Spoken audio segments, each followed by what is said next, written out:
Hey guys, it's Karen from Green Thumb Gourmet. Welcome back. Today we're going to talk about growing blackberries and how easy it can be. The question is, why aren't you growing them yet?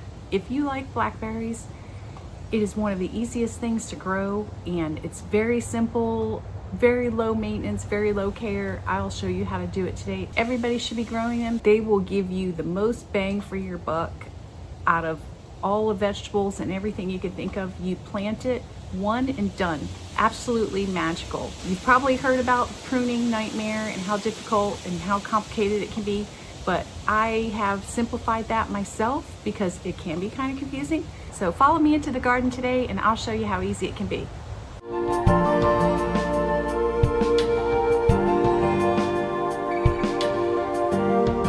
Now, the first thing to remember when growing blackberries, there are two kinds of canes.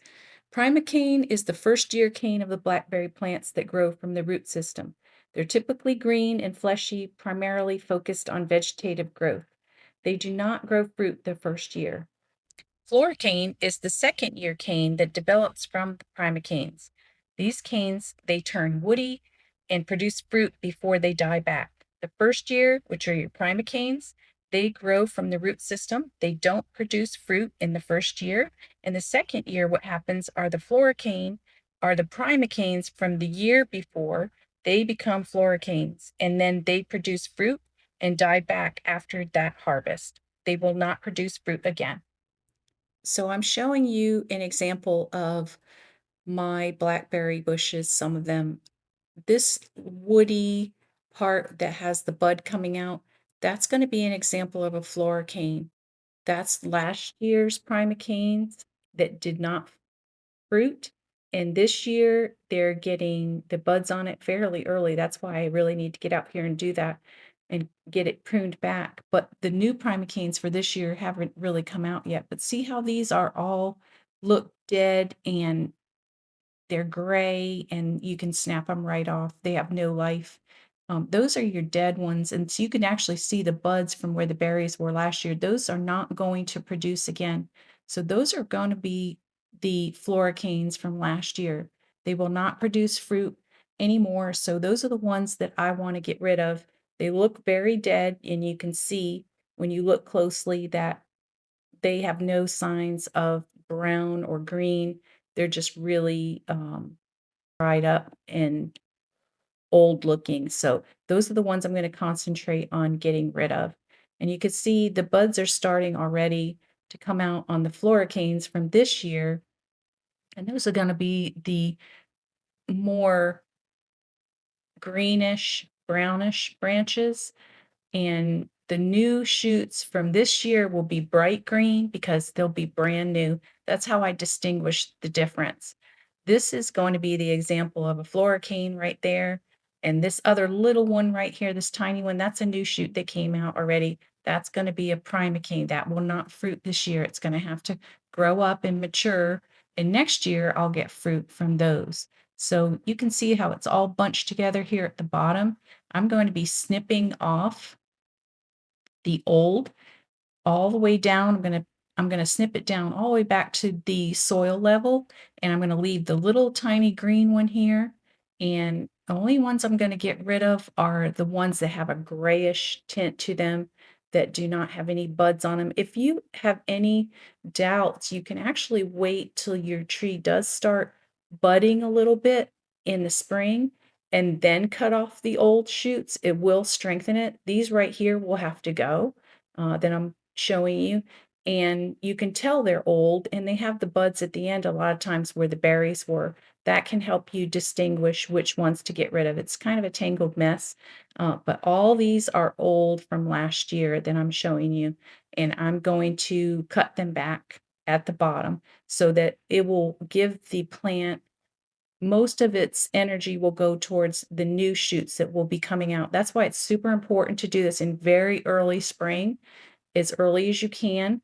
But like I said, if you have any trouble distinguishing, then wait until you have a few buds coming out and you can see which ones are alive and the ones that are completely dead. It'll be easier for you to tell, like this one. So once you have distinguished which ones to get rid of, you're going to snip them off at the bottom. And you're going to do this on each one of your plants. And I happen to have two large plants. Sometimes it's hard to snip them off. They're pretty strong. But just remember that once you prune, it's a good time to fertilize and strengthen your plants. They're going to need that little extra boost in order to heal from being pruned, the stress from that, and also gives them a boost for new growth for the coming spring and summer. I had more than 6 canes coming off of one individual plant, I would probably only leave 5 to 6 canes because it will give you more fruit. If you have too many canes on a plant, sometimes you get smaller fruit. So I usually keep it down to about 6, which I don't even have that many on this particular plant this year. And you can see on this is the old wood from last year. It had the old dried up berries where the berries came out. So that's a good indicator to tell that you need to get rid of that. And now that we've cleared this out, I want to show you it looks very blank and very bare once you do prune, but you want to space those canes out even though they look bare right now because they're going to continue to grow over the spring and into the summer, and it's going to get a lot bushier and heavier. So a nice good trellis up to 6 feet is a good thing to keep in mind that you want to build or have something to anchor it to. And after the summer, once they bloom and give you all your berries and everything is finished, then you want to top them off. Cut the top of the plants off at 6 feet, just the very tops. This will strengthen the plants for next year and give them a nice boost before the fall and the winter season come. And that's the perfect time to do it after it's done fruiting. Now you'll notice I have some volunteers. I'm showing you little new plants popping up that have come out through the roots. They will root themselves and grow new plants for you. So you'll actually have to pick an area where you have a good amount of space so that if you do get any volunteer plants, you can let them grow on their own and you will continue to get more blackberry plants every year, year after year. And this is 1 week after pruning, and you'll see you've got some new growth already. They already look bushier and healthier, and flowers are coming in. You see new leaves, nice bright green leaves coming in. This is such a boost to your plants. It's such a good thing to do this. That's why it's important to do it in the spring before you really, really start to get a lot of new growth on your plants. Fertilize again in about 4 weeks when the plant is actively fruiting and flowering. It will need an extra boost and it'll be heavily feeding. And also remember to water very, very well. They love a lot of sun, so pick a nice sunny spot in your yard and make sure they get plenty of water so you get lots of new canes for the next year. And I would definitely recommend getting a thornless variety. It makes the pruning and just the overall care so much easier. I have the Apache blackberry that I grow in my zone 9B, but is good and suitable for USDA zones 6 through 10. And it is also thornless. It gives you large, sweet, and juicy berries. And it's an erect growing, which requires minimal support, but it does need a good trellis when it gets heavy if it's a really healthy plant. And the ripening time is June usually, July, and I get a good 2.5 months of berries. Just remember to keep them well watered and in a very sunny spot because they love both. This is 2 weeks after pruning. You can see we're already getting a fuller leaves, more canes, and flowering. It's getting ready to give you berries. And then after the flowers, you'll start to see berries like this.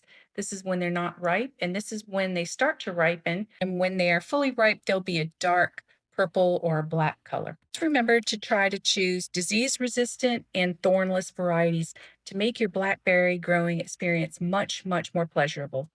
So hopefully you have gotten something out of this video today that will spur you on to plant your own blackberries. If you found this video helpful today, please like and subscribe. It helps my channel greatly. And I'm glad that you joined me, and I appreciate you spending time with me today. I'm going to be putting out another video very shortly about planting strawberries. This is the perfect time of year in the spring.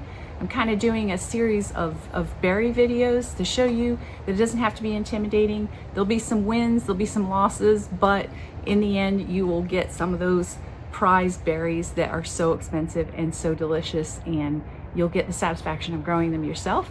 So join me in my next video all about strawberries, which will be coming out soon. And again, thanks for joining me, and go out and make yourself a great day.